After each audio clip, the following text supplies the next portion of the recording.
சென்னை வாக்கு எண்ணும் மையங்களில் ஊடுருவிய திமுக புள்ளிகள்.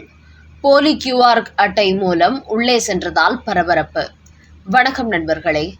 தமிழகத்தில் இன்றைய தினம் 2026 சட்டமன்ற தேர்தல் வாக்கு எண்ணும் பணிகள் நடைபெற்று வருகிறது. ஆனால் இந்த தேர்தல் முடிவடைந்து வாக்கு இயந்திரங்கள் 3 அடுக்கு பாதுகாப்புடன் வைக்கப்பட்ட போது வாக்கு மையங்களுக்கும் யார் யார் செல்ல வேண்டும், யாரையெல்லாம் ஓரங்கட்ட வேண்டும் என்பது குறித்த முக்கிய ஆலோசனையில் தேர்தல் ஆணையர் அர்ச்சனா பட்நாயக் ஈடுபட்டார். குறிப்பாக கடந்த காலங்களில் அரசியல் கட்சி நிர்வாகிகள் பலரும் வாக்கு எண்ணும் மையத்துக்குள் ஆளாளுக்கு உள்ளே சென்று பல குளறுபடிகள் செய்திருக்கிறார்கள். இதேபோன்று பல குற்றச்சாட்டுகள் தேர்தல் ஆணையத்துக்கு வந்ததை அடுத்துதான் முன்கூட்டியே இதற்கு ஒரு முடிவு கட்டினார் அர்ச்சனா பட்நாயக். அதாவது 3324 மேஜைகள் வாக்கு எண்ணும் பணிக்காக பயன்படுத்தப்படுகிறது. இந்த பணிகளை செய்வதற்கு 10,645 பணியாளர்களும் 4,624 பார்வையாளர்களும் கண்காணிப்பில் ஈடுபட்டு வருகிறார்கள். ஒவ்வொரு மையத்திலும் 3 அடுக்கு பாதுகாப்பு வளையம் அமைக்கப்பட்டுள்ளது. முக்கியமாக இதுவரை தேர்தல் ஆணையம் பின்பற்றாத ஒரு புதிய நடைமுறையை இந்த முறை நடைமுறைக்கு கொண்டு வந்திருக்கிறார் அர்ச்சனா பட்நாயக்.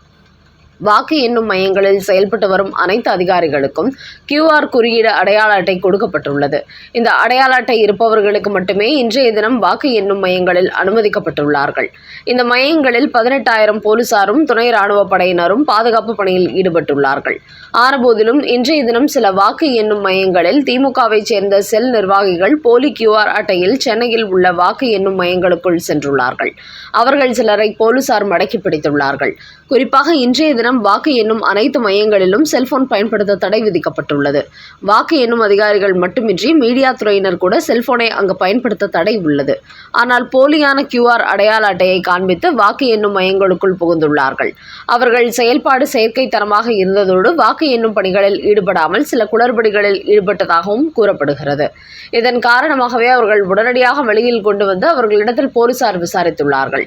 அப்போது அவர்கள் உதயநிதி ஸ்டாலினின் ஆதரவாளர்கள் என்றும் வாக்கு எண்ணும் மையங்களில் கடந்த காலங்களை போன்று இந்த முறையும் குளறுபடியில் ஈடுபட்டு வந்திருப்பதாகவும் தெரிய வந்துள்ளது. இதன் காரணமாக அந்த நபர்கள் உடனடியாக கைது செய்யப்பட்டு அங்கிருந்து அப்புறப்படுத்தப்பட்டுள்ளார்கள். இப்படிதான் கடந்த காலங்களில் திமுகவினர் ஏராளமான வாக்கு எண்ணும் மையங்களுக்கும் சென்று அங்குள்ள நபர்களுடன் ரகசிய டீல் போட்டுக்கொண்டு பல பித்தலாட்ட வேலைகளில் ஈடுபட்டுள்ளார்கள். ஆனால் அதுபோன்ற வேலைகளுக்கு முடிவு கட்ட வேண்டும் என்பதற்காகத்தான் இந்த முறை QR அடையாள அட்டை அர்ச்சனா பட்நாயக் கொண்டு வந்தார். என்றாலும் திமுகவினர் அதை கூட போலியாக தயாரித்து கொண்டு வாக்கு எண்ணும் மையத்துக்குள் சென்றது பரபரப்பை ஏற்படுத்தியிருக்கிறது. அடுத்த செய்தி. ஓட்டு எண்ணும் மையங்களில் திமுகவினருக்கு பிரஸ் கார்டு கொடுத்த தேர்தல் அதிகாரிகள். பின்னணியில் நடந்தது என்ன? அதிமுக அளித்த புகார்.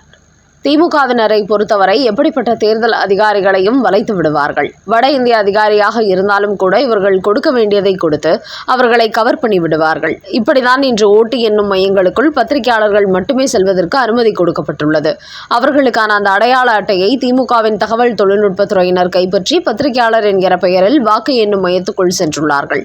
இதை கண்டறிந்துவிட்ட அதிமுகவினர் பத்திரிகையாளர் என்கிற போர்வையில் வாக்கு எண்ணும் மையத்துக்குள் சென்றுள்ள திமுக தகவல் தொழில்நுட்பத்துறையினரை உடனடியாக அங்கிருந்து வெளியேற்ற வேண்டும் என்று தேர்தல் ஆணையர் அர்ச்சனா பட்நாயக்கிடம் ஒரு அவசர புகார் அளித்துள்ளார்கள். இது சென்னை மட்டுமின்றி தமிழ்நாடு முழுக்க நடைபெற்றுள்ளது. மாவட்ட தேர்தல் நடத்தும் அலுவலகர்கள், கலெக்டர்கள் மூலமாக இப்படி திமுக தொழில்நுட்ப அணியினர் பத்திரிகையாளர் போன்று அதற்கான அடையாள அட்டையை பெற்றுக்கொண்டு வாக்கு எண்ணும் மையங்களுக்குள் சென்றுள்ளார்கள். குறிப்பாக பத்திரிகையாளர் அல்லாத திமுக தகவல் தொழில்நுட்ப பணியைச் சேர்ந்தவர்கள் பத்திரிகையாளர் அடையாள அட்டையை பயன்படுத்தி சென்னை உட்பட தூத்துக்குடி, காஞ்சிபுரம் மாவட்டங்களிலும் வாக்கு எண்ணும் மையங்களுக்கு வந்துள்ளார்கள். இது மிகப்பெரிய விதிமீறலாகும். தேர்தலை வெளிப்படைத்தன்மையுடன் நடத்துவதை மக்களுக்கு தெரியப்படுத்ததான் வாக்கு எண்ணும் மையங்களில் பத்திரிகையாளர்கள் அனுமதிக்கப்பட்டுள்ளார்கள்.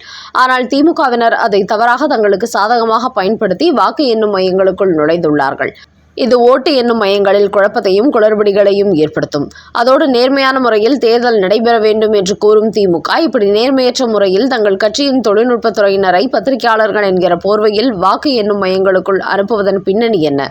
அவர்களுக்கு அங்கே வேலை என்ன என்ற கேள்விகள் எழுப்பியிருக்கும் அதிமுக இதுபோன்ற தவறான அடையாள அட்டை பெற்ற அனைவரையும் கண்டுபிடித்து அவர்களுக்கான அனுமதியை ரத்து செய்து அவர்களை வெளியேற வேண்டும். குறிப்பாக இதற்கான மாவட்ட கலெக்டர், தேர்தல் நடத்தும் அலுவலர்களை கண்டறிந்து அவர்கள் மீது கடுமையான நடவடிக்கை எடுக்க வேண்டும் என்றும் அதிமுக அந்த புகாரில் வலியுறுத்தியுள்ளது. அதனால் இதுகுறித்து தேர்தல் ஆணையர் அர்ச்சனா பட்நாயக் உடனடி நடவடிக்கை எடுக்க களமிறங்கியுள்ளார். மாவட்ட கலெக்டர்களை பொறுத்தவரையில் திமுக அரசு மூலம் பதவிக்கு வந்தவர்கள். அதனால் அவர்கள் எப்படி என்றாலும் திமுகவுக்கு தான் சாதகமாக இருப்பார்கள். அந்த அடிப்படையில் தான் பல மாவட்ட கலெக்டர்களும் இப்படி திமுகவிற்கு பிரஸ் கார்டு கொடுத்து சட்டத்துக்கு புறமான வேலையை செய்துள்ளார்கள். ஆனால் தேர்தல் அதிகாரிகளை பொறுத்தவரை பெரும்பாலும் வட இந்தியர்களாக இருப்பதாக திமுகவினரை குற்றம் சாட்டுகிறார்கள். அவர்கள் மாநில அரசுக்கு எதிராக இருப்பதாகவும் இவர்களே கூறுகிறார்கள். அப்படி இருக்கும்போது இப்படி வடக்கிலிருந்து வந்த அதிகாரிகளையே திமுக தங்களது வசப்படுத்தி விடுகிறது என்பதை தான் இந்த சம்பவம் உறுதிப்படுத்துகிறது. இப்படி வடக்கிலிருந்து வருபவர்களையும் தங்களது வலையில் விழ வைத்துள்ளார்கள். அப்படி இருக்கும்போது தமிழ்நாட்டின் தேர்தல் அதிகாரிகளை இவர்கள் விட்டு வைப்பார்களா என்கிற கேள்விகளும் எழுந்திருக்கிறது. இப்படி திமுக செய்வது எல்லாமே பித்தலாட்டம்தான். நாங்கள் நேர்மையாக நம்பர் 1 ஆட்சி நடத்துபவர்கள் என்று மேடைக்கு மேடை மார்த்தட்டி வந்த மு.க.ஸ்டாலின் இப்படி வாக்கு எண்ணும் மையத்துக்குள் தனது கட்சியினரை அனுப்பியிருப்பது எப்படிப்பட்ட குளறுபடிகளை செய்வதற்கு என்கிற கேள்விகளை பலரும் எழுப்பி வருகிறார்கள். இப்படி அத்தனை தவறையும் தாங்கள் செய்துவிட்டு இந்திய தேர்தல் ஆணையர் ஞானேஷ்குமார் பாஜகவுக்கு சாதகமாக செயல்படுவது போன்று திமுக அதற்கு கூறுகிறார்கள். இவர்கள் சொல்வதை போன்று ஞானேஷ்குமார் ஒருவேளை பாஜகவுக்கு சாதகமாக செயல்பட்டாலும் கூட தேர்தல் ஆணையத்தின் ஒட்டுமொத்த அதிகாரிகளையும் திமுக தங்கள் வசப்படுத்தி வருகிறது. அப்படிப்பட்ட இவர்கள் ஞானேஷ்குமாரை விமர்சனம் செய்வதற்கு அருகதையற்றவர்கள் என்று பலரும் திமுகவின் இந்த மோசமான செயல்பாட்டை கடுமையாக விமர்சித்து வருகிறார்கள். அடுத்த செய்தி. எத்தனை பேருக்கு இன்றைய தினம் டெபாசிட் பறிபோக போகிறது? டெபாசிட்டை கைப்பற்ற வேட்பாளர்கள் எத்தனை சதவீதம் ஓட்டுகளை பெற வேண்டும்? சட்டப்பேரவை தேர்தல் முடிவுகள் இன்றைய தினம் எண்ணப்பட்டு வரும் நிலையில் தற்போது உள்ள விதிகளின்படி தேர்தலில் போட்டியிட வேட்பாளர்கள் பொதுக்குழுவினர் 10,000 ரூபாயும் SC/ST பிரிவினர் 5,000 ரூபாயும் டெபாசிட் செலுத்த வேண்டும். மக்களவைத் தேர்தலின் பொது பிரிவினருக்கு 25,000 ரூபாயும் SC/ST பிரிவினருக்கு 12,500 ரூபாயில் டெபாசிட் செய்ய வேண்டும். வேட்பாளர்கள் தோல்வி அடைந்தாலும் அவர்கள் செலுத்திய டெபாசிட் தொகையை விலக்க நேரிடும். அதோடு ஒரு வேட்பாளர் தான் போட்டியிடும் தொகுதியில் பதிவாகும் மொத்த வாக்குகளில் 1/6 பங்கு வாக்குகளை பெற வேண்டும். அதாவது 16.66% பெற வேண்டும். இந்த சதவீத ஓட்டுகளை பெறாத வேட்பாளர்களின் டெபாசிட் திரும்ப கிடைக்காது. இதைதான் அரசியல் வட்டாரங்களில் டெபாசிட் இழப்பு என்று கூறுகிறார்கள். இதுபோன்ற வேட்பாளர்களின் கட்சிகளும் அரசியல் அங்கீகாரத்தை இழக்க நேரிடும். அந்த வகையில் இன்றைய தினம் தமிழகத்தில் ஒவ்வொரு கட்சி சார்பிலும் 234 வேட்பாளர்கள் போட்டியிட்டுள்ள நிலையில் யார் யாருக்கு டெபாசிட் கிடைக்கும், யார் யாருக்கு டெபாசிட் பறிபோக போகிறது என்பதை பொறுத்திருந்து பார்ப்போம்.